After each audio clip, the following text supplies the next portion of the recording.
treated them like guests, and end up being slaves.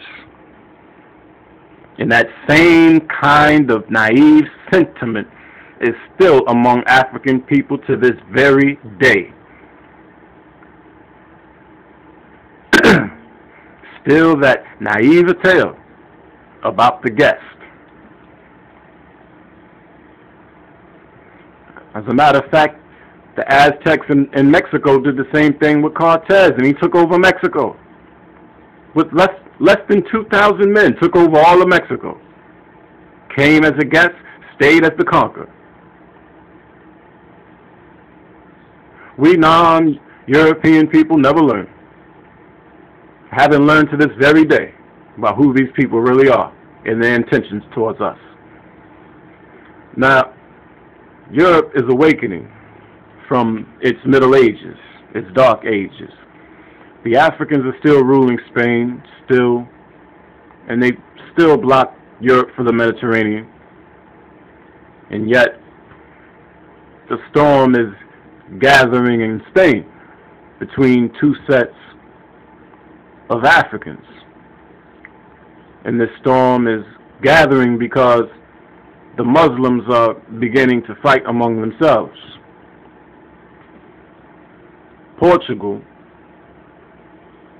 frees herself from the domination of the Africans in 1240. Because the Africans were the military arm of Spain from 711 to 1240. Because around 1000, the Almoravides under Ibn Van Tishfan enters the scene. Mostly Africans, sprinkling of Arabs. But that was in the 1000s. But 1240, the Almohades enters the scene. Now you've got two competing military groups for the Mediterranean in Spain. In the 1400s, they began to argue among themselves. The Almoravides are puritanical Muslims. The Almohades are mixed with the second Arab invaders who came in from Arabia in the 1000s. They don't care too much about Islam. They're pretending Islam. That was the dumping ground, the waste matter of the Arab world. You know, freebooters, marauders, nobodies. Came in looking for what they could get. Now the argument is over customs of Islam. That group goes into Spain and violates all the basic rules of the faith. They're not only marrying Spanish women, they're marrying more than 4. A direct violation of the faith, a direct violation of the custom. They're not only marrying more than 4, they're letting the Spanish woman remain in the Catholic Church. If she's good in bed, they don't care whether she stays in the church or not. But the African not only doesn't marry more than 4, but whoever he marries, she has to not only convert to Islam, she must keep a proper Islamic diet. Failing at that, he goes home to Africa to get his woman. He didn't want a Catholic woman in his bed, didn't want a Catholic woman in his kitchen. He's a Muslim straight away. When we get into a thing, we go all the way. We out-pope the Pope and out Muhammad. Either do it right or don't do it. Now, the argument is now between these factions. You've got Islamic factions arguing. Now, about 1450, this argument is getting heated to the point to the point where one half of Spain, under the Castilians, have freed themselves from the domination. The Castilians, they boast that they have no Moorish blood, which is African blood, and it's a lie, but that's what they say. Of course, the Spaniards have been mixed with African blood even since the Carthaginian time.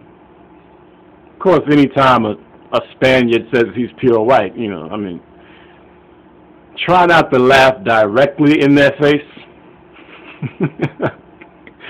Be somewhat respectful, you know. Cup your hand and turn your face to one side, and you know.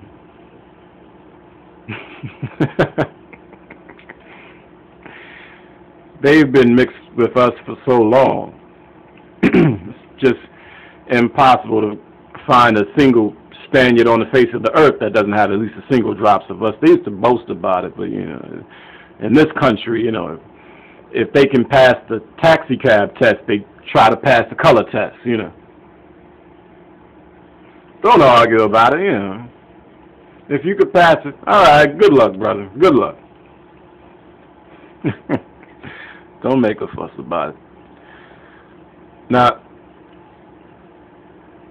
there was something else that happened earlier in 1415. The Portuguese, who were more independent than the Spaniards, still partly under the domination of the Moors.